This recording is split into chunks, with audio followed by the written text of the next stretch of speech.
एगो बात पूछनी है पत्रकार साहब। जिस तरह से स्टूडेंट्स के ऊपर लगातार लाठीचार्ज किया जा रहा है, मारा जा रहा है, लगता है कि वो आतंकवादी है। बिहार के लिए आम बात हो गया है। बिहार के पटना गांधी मैदान में अभी हम मौजूद हैं। बीपीएससी री एग्जाम को लेकर छात्रों ने प्रदर्शन लगातार जारी रखा। प्रशांत किशोर जी धरना में शामिल है। हालांकि यहाँ के जो छात्र हैं उनसे बातचीत करेंगे कि आखिर आपकी मांग क्या है। नाम दुर्गेश शुक्ला हुआ।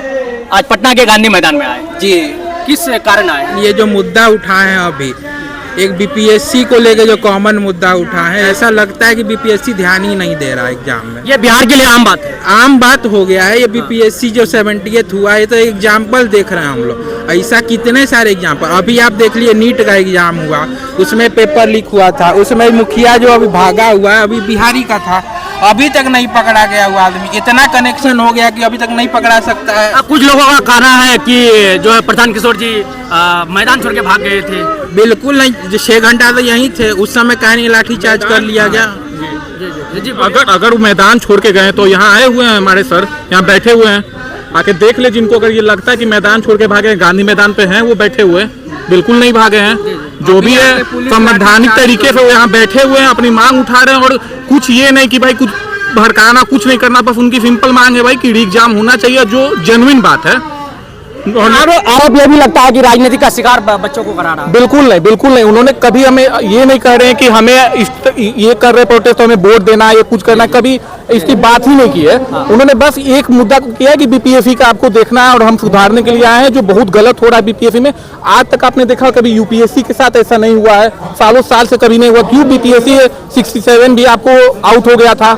ये भी एग्जाम में जो नॉर्मलाइजेशन का विरोध हो रहा था, फिर से नॉर्मलाइजेशन आ चुका है और 12,000 लोग फिर एग्जाम दिए हैं इस बार। तो बहुत नंबर बड़ा है, छोटा नहीं है। यही 25 में विधानसभा, बिहार में विधानसभा चुनाव है, उसको राजनीति को लेकर जो है माहौल गर्म करवा रहा है। नहीं, बिल्कुल नहीं। ये मुद्दा सिर्फ बीपीएससी का है। और अगर बीपीएससी से भला हो रहा है तो हम लोग जरूर देंगे, प्रशांत सर को वोट देंगे बिल्कुल, क्योंकि वो हमारे भलाई के लिए आया। और कोई नेता तो आमरण से नहीं कर रहे हैं, कोई नहीं कर रहे हैं। कोई टीचर भी नहीं आए हैं। अब देखिए पटना में घूम जाइए, बोरिंग रोड में गत्र लगाए 71वां बीपीएससी का नोटिफिकेशन लगा दिया कि आइए नोटिफिकेशन फाउंडेशन बैच ज्वाइन कीजिए। एक टीचर यहाँ आके सपोर्ट किया, बोलता है कि हम लोग स्टूडेंट के लिए बैठे हैं। एक रातों आके बैठ जाता, कोनो नहीं आया। और सर ने कभी ये नहीं कहा है कि बीपीएससी के लिए हम बैठे तो वोट के लिए बैठे, बिल्कुल नहीं। और लेकिन हम लोग सर को देखेंगे 2025 में, ध्यान देंगे, क्योंकि वो हमारे मुद्दा के लिए आया है। और एक नेता जो है इस तरीके से नहीं कर रहे हैं, और जो एक और नेता है जो रोड छेक रहे हैं, रोड जाम कर रहे हैं, रेल जाम कर रहे हैं, वो बिल्कुल इसके हमारे विरोध में हमारे सर हैं कि नहीं, वो नहीं होना चाहिए। शांतिपूर्ण तरीके से हम लोग विरोध कर रहे हैं और हम लोग जीत हासिल करेंगे। हमारा नाम अजय करण महतो, सिवान जिला घर है। अच्छा, सिवान से आए हैं।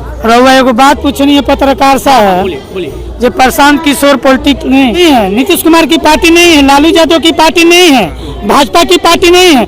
बिहार और देश में कौन ऐसा नेता नहीं है जो पार्टी नहीं बनाया है? पहले एक बात बताइए, प्रशांत किशोर एक बार भी वोट के बात नहीं बोले हैं किसी नौजवान से।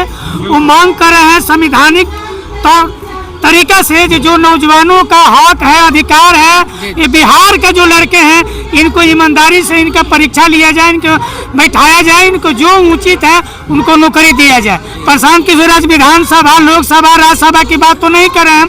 प्रशांत किशोर बिहार के नौजवानों का बदलने के लिए, राजनीतिक प्रावधान पर लाने के लिए प्रशांत किशोर ने आज अनशन कर रहे हैं। जो लालू यादव, नीतीश कुमार और भाजपा के नेता, तुम समझ जाओ, बिहार के नौजवान अब जाग चुका है। और तुम लालू यादव, नीतीश कुमार जो लाठी चलवा कर, पानी के बौछार कर नौजवानों का भगा रहे हैं, तुम्हारा रिजेक्ट बिहार से हो चुके हो। अगर सरकार सुविधा देती, यहाँ पर इतने बड़े 5 किलोमीटर में आप गांधी मैदान बना दिए हैं, एक शौचालय नहीं है, कहीं कंबल वितरण नहीं हो रहा है। गरीब अभी भी आप देखिएगा, आप चबूतरा पर बाहर में गरीब नंगस होता है ठंड में भी। वो तो कुछ यूट्यूबर्स हैं, कुछ सोशल वर्कर हैं कि उनके ऊपर कंबल डालते हैं। सरकार का कहाँ ध्यान है? शौचालय नहीं है कहीं। ये नहीं कह रहा आप जनसराज को वोट दीजिए। आपके घर जो भी जाए वोट मांगने, आप उनसे पूछिए कि आप 5 साल हमारे बच्चे के लिए क्या कीजिएगा, आप 5 साल हमारे बुरे बाप के लिए क्या कीजिएगा, आप 5 साल मेरे बीमार माँ के लिए क्या कीजिएगा। आप पूछिए, आपका अधिकार बनता है। आपको शायद नहीं पता आपके वोट का अधिकार, लेकिन सरकार को पता है आपके वोट का अधिकार। एक वोट का अधिकार उनको पता है। आपके घर पे अभी लाइन लग जाएगी अगस्त के बाद, इसी अगस्त के बाद आपके घर के बाहर लाइन लग जाएगी राजनेताओं के। एग्जाम होना चाहिए। आज जो एग्जाम हुआ वो छात्रों का एक, हमको लगता है कि जो प्रैक्टिस मैच होता है ना क्रिकेट में, वो आज लोग दे करके आ रहे हैं। क्वेश्चन पेपर बहुत इजी था, कर्क रेखा के बारे में पूछा गया, बहुत सारे। ये एक आज प्रैक्टिस मैच हुआ है, री एग्जाम होना मैं चाहिए। इंजीनियर महफूज आलम, यहाँ पे छात्रों का डिमांड है कि री एग्जाम होना चाहिए। इससे पहले क्वेश्चन पेपर लीक हुआ था। क्वेश्चन पेपर लीक होने से ऐसा लगा कि शायद बीपीएससी भी कहीं न कहीं फेल हो रही है। हम लोग उसके सपोर्ट में आए हैं। कहाँ से आए थोड़ा बताइए। हम और पूर्णिया बिहार से आए हैं। जब बच्चे माननीय मुख्यमंत्री श्री नीतीश कुमार जी से अपना हक मांग रहे थे,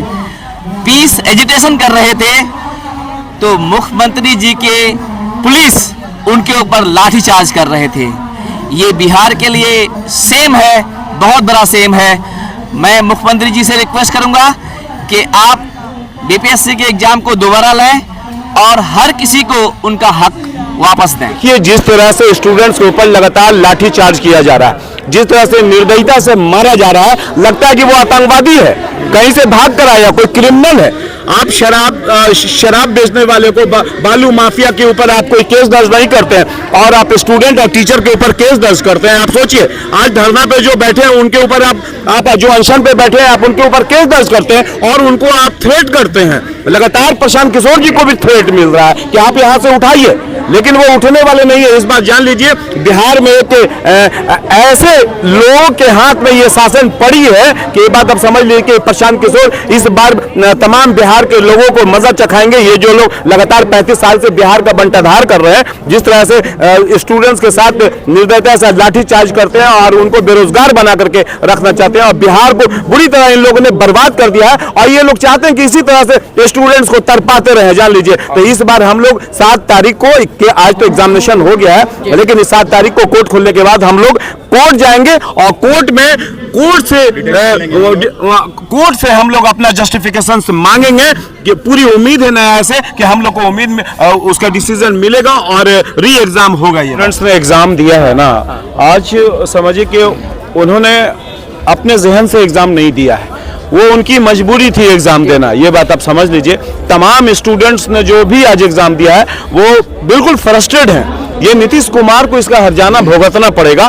खून की आंसू रो रहे हैं स्टूडेंट्स जिन्होंने आज एग्जाम दिया है और तमाम स्टूडेंट जो बैठे हुए एग्जाम दे करके, ये बात समझ लीजिए। और ये जो आप लोग डेवलपमेंट की, बिहार के डेवलपमेंट की बात करते हैं ना, अगर बिहार डेवलप होता ना तो हिंदुस्तान का सबसे पिछड़ा हुआ स्टेट नहीं होता।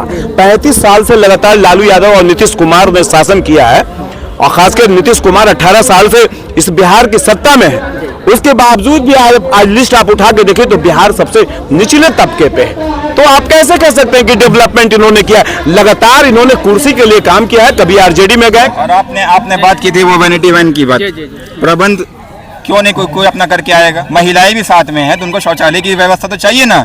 वैनिटी वैन वो तो अब दे दिए हैं, खुशकिस्मती है हमारी कि उन्होंने अपना प्रबंध लेके आया है, नहीं तो फिर उनको घर जाना पड़ता, तब तो और हल्ला उठता, आवाज उठता।